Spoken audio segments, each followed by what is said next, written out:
people chase NVIDIA stock. I collect premiums on it whether it goes up or down. Let me show you how I do it if I have only a $10,000 to $13,000 account.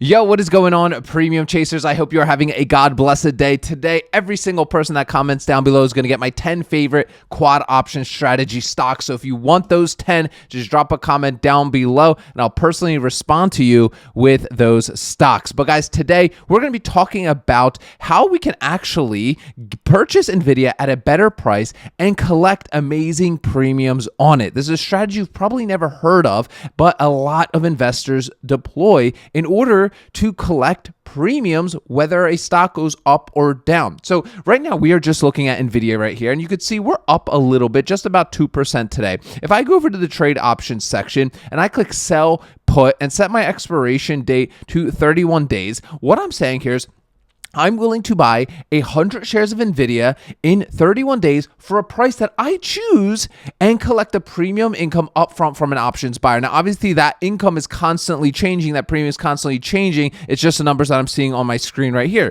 But for example, right here, let's say you love NVIDIA, even 133. You're just like, I love it, but you know what? If it drops to 130 in 31 days from now, I'll totally buy it. Well, if you did something like that right now, you'd collect $575 of premium from an options buyer, okay? Now, is that the right thing to do or wrong thing to do? That's what this video is all about, because my goal for you here is to be able to make decisions for yourself and not get financial advice from YouTubers or some teenager that's selling you Discord signals, okay? This is all logical stuff. So, first and foremost, what I like to do when I'm picking out the strike price, is the share price that I'm willing to buy a stock at, for example, in NVIDIA, is I'll start opening up some of the contracts. So I'll go down to this 125 one. I'll be like, okay, the delta is a 0.29. Okay, delta, basically for us option sellers, the simplest way to look at it is, hey, it is the chance or the probability of assignment, right? So there's about a 30% chance that NVIDIA will drop to 125 on June 27th, and I'll have to buy 100 shares. However, there's a 70% chance that NVIDIA stays above 125. My contract will expire worthless, right? So you have to look at those odds and probabilities and see what you like. For me personally, I don't mind getting assigned. A lot of people I speak to are also always so scared of getting assigned shares, when in actuality, being assigned shares of a company that you love at a better price is a good thing, right? And there's something we could do called covered calls on the back end of this, but that's a topic for another video. Right here, let's just keep scrolling down. Let's say 120, right? We love it at 120. Our delta here is a 0.21, so about 20% chance of assignment, 80% chance of expiring worthless. And for that, we're collecting $274 of premium from the options buyer. I always like to put these into my cash secured put calculators, and they're kept very simple intentionally. So for me, simple scale. So we're collecting $274. All these calculators are free in our Facebook group. Come join us. It's completely for free. All the calculators and tools are in there. Link is in the description, okay? So we're collecting $274. Now, when you're doing something like this is called a cash secured put, right? Every options contract is equal to 100 shares. So if NVIDIA drops to 120 on June 27th, you're going to have to buy those 100 shares. Now, because you're saying you can buy 100 shares, Robinhood or your broker is going to lock up $12,000, right? 120 times 100, right? So we're going to have to lock up $12,000 of our money.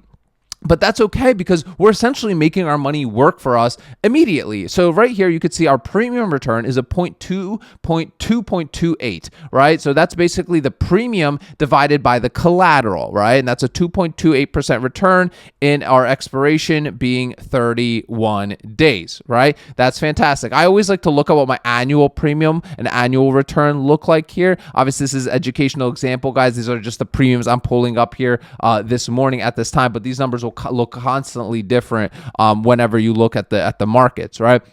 But I always like to look at these because these help me decide when to close positions early or not, and I'll get into that in a moment. So if you open up this trade, right, let's say you did do this trade this morning, right, what happens next? Well, okay, you collected your premium, right? The 274 got deposited into our account. And then you kind of just hang out and wait, right? That's why I love this strategy. It's almost like the lazy man's way of being involved in the markets without being a day trader or staring at screens. What you can essentially do is let this thing run to expiration. On expiration day, you'll open up, your Robinhood app or whatever brokerage you're using. You'll see if you got assigned. If you got assigned, cool. If you didn't get assigned, cool. Your $12,000 is given back to you to then run the play on another opportunity and collect more premium, okay? So right from here, there's a couple times and good times and bad times to do things. So we're gonna talk about some very basic technical analysis. So right here, I'm just on my NVDA on Yahoo Finance, right here under the chart. Let me refresh this page right here, okay? So I have a couple indicators in here that I like, right? So under indicators, I like to add a moving average of 200 days, right? So I just open that up and that is 200 days out, right? I then like to add my 300-day moving average. You can see my 300 here. And then I like to add my RSI with my period of being, for RSI leaving everything default. And then I like to add my Bollinger Bands here with the period set as 30. And I'll explain all that here in a second, okay? So it's going to add all these indicators onto your chart. Now, this is going to look complicated and confusing, but it's really not, all right? So the big one here, right, there's a few big ones. There's only a few that I like to use, but we'll start at the bottom. The RSI right here tells us how overbought or oversold a company is, right? So the RSI, the middle point is 50, right? Meaning it's neither very oversold or overbought. As it goes above 50, that means a lot of people are buying the stock, right? And when a lot of people are starting to buy in a stock, the investors are starting to pour in, that starts to shoot the stock price up, right? So you'll start seeing it work towards 66 or work towards 70. That means it's getting overbought. And when we look at, NVIDIA, it's at 66 RSI. Okay, well, the stock is up, obviously, right? It's up 1.75. A lot of people are excited about it. Earnings are happening, right? So there's a lot of excitement being built around it. RSI goes up. Now, if RSI is below, right, 50, like in the 40 range, 30 range, you can almost bet that the stock will be trading in the red for that period of time, right? So again, it's just information that we can see on how oversold or overbought something is, okay? So right from here, what I like to actually do is, right, look at my 200 and 300-day moving averages. My 200-day moving average of 126 and my 300-day moving average around 118. And the reason I like to look at these is it's information, right? So when I'm setting up these cash secured puts right here, I want to usually, if I can, always be below my 200 and 300-day moving averages. Now, I know that's not always a possibility. That's a best case scenario. Obviously, the past 2 months have been good to us. And basically, all stocks have been trading below their 200, 300-day moving average. You can see NVIDIA, like literally at the start of April, was at $95, which is insane. And that was a good time, obviously, for cash secured puts in terms of premiums and strikes. But usually I like to be below that. So you could see with my 120 strike that I did in this example, we were below our 200 and just slightly above our 300. I don't know. To me, I like to be around those 200 and 300-day moving average. It gives me a false sense of comfort, if you will, right? Being at least below that 200 and 300-day moving averages, or at least close to that, or as close as to them as possible. Now, the last one is our Bollinger Band. Now, these Bollinger Bands are overlaid, as you can see. And if we look over time, you could see usually our Bollinger Band, we hit the top or blow past it, and we come back down. We hit the top, blow past it, come down towards the bottom, right? We sometimes blow past it by the bottom, and we kind of retract back up. Now, all technical analysis is BS. Nobody knows what a stock is going to do. It helps us build a thesis on why we do certain things, okay? So in this case, right, when a stock is towards its bottom Bollinger Band, like where NVIDIA was a lot of April, right, these were the great opportunities to do cash secured puts, right, because we're collecting a lot juicier premium. Like, for example, look, NVIDIA was trading at let's just say $95 at the start of April. If I go to NVIDIA options chain right now and I like go a month out and I go to the 95s, I can bet you there's like literally nothing there. $35. I'd collect $35 in premium if I did the 95. But you know what? If you did that same put or at a 90 cash secured put on NVIDIA, you would have most likely collected a couple $100, if not $900 of premium from the options buyers, right? Because essentially when we're selling options, we're kind of just selling insurance for other people's shares, right? So right from here, this is why it's always important to like have some basic technicals on why you do certain things, right? So you're able, when we're at the bottom Bollinger Bands, get better strike prices for a potential assignment, and then a juicy premiums as well, okay? But with that said, I'm going to say that as high level, if you love a stock, right, and you really just want to get into it and collect premium, there's nothing wrong with ignoring what the Bollinger Band and technicals are doing, because you want to buy it anyway. Like, let's say NVIDIA, you genuinely actually want to own it at 133, but you want to collect some premium and maybe get it at a little bit of a discount. There's nothing stopping you, right? Like, let's just go out, a couple days, right? Let's do 3 days out, right? May 30th, right? That's literally a couple days away, right? And let's say you actually really like this at 133, and you're like, you know what?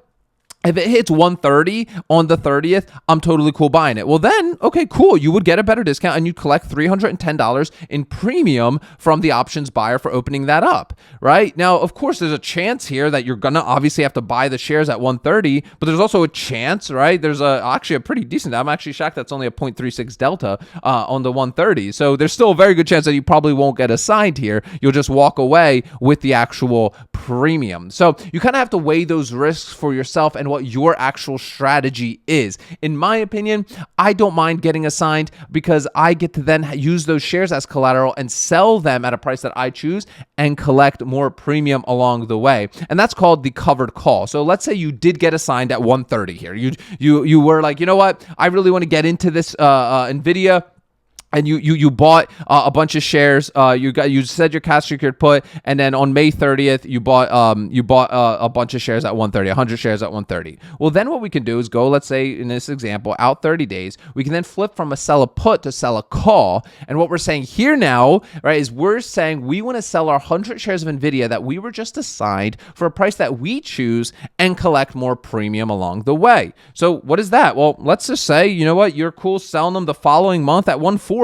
You bought them at 130 and you want to sell them at 140. Okay, well, for that, you would actually collect $530 in premium just for opening that contract. And then you kind of just sit on your hands and wait for 30 days to see what happens, right? So I like to toss this into my covered call calculator as well. Again, all of these are free inside of our Facebook group, and obviously educational example only here at the time of me recording this. So 525 premium, our strike of the option, we're saying we're willing to sell our 100 shares of NVIDIA at 140. We are saying, or we purchased them in our example at 130.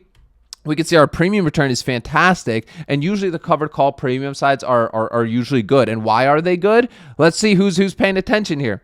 Why? Because, right, the Bollinger Band is towards the top, or the share price is towards the top of the Bollinger Band. And when you're doing a covered call, when you're towards the top of the Bollinger Band, that's the best time to sell your covered calls. Towards the bottom of the Bollinger Band, like we said, cash secured puts, okay? So that's when you're going to find the best strike prices and the best premiums, right? As you're seeing here, 140s, right? We're getting a 4% return on this one. That's basically the premium divided by, 13,000, 130 times 100, obviously for the shares that we bought. Right now, obviously, right, if 30 days rolls around and we end up selling our shares, we'll make an extra nice profit on our shares if we end up selling them, plus add in our premium here of 525, plus you can even add in your cash secured put premium of $274 that you collected on the original assignment, right? So in my opinion, that's a fantastic trade. Now, that's not always what happens, right? Because we have to balance, right, times where we get assigned and times that we don't get assigned, because it's going to happen, right? A lot of times, if you're not very aggressive with your deltas, right, you're not going to be assigned, right? Now, obviously, there's always a chance, so you want to have a game plan and a plan in place for what you're going to do. But a lot of times, if you're not being very aggressive, you're staying in that 0.20, 0.30 delta, you're not necessarily always going to get assigned. Guys, if you want my 10 favorite quad option strategy stocks, make sure to click down or drop a comment down below. I'll personally respond to you with that playbook. And while you're down there, hit that like and subscribe button. Also, if you are somebody that wants a more handheld approach over a year, learning how to build out your own options selling portfolio, check out our 1-year-long incubator program. It's such a cool group of people, and we all work really, really closely together. If you want to learn more about that, that will be the first link in the description of today's video. Guys, remember, sell options, collect premiums, repeat. I will see y'all tomorrow.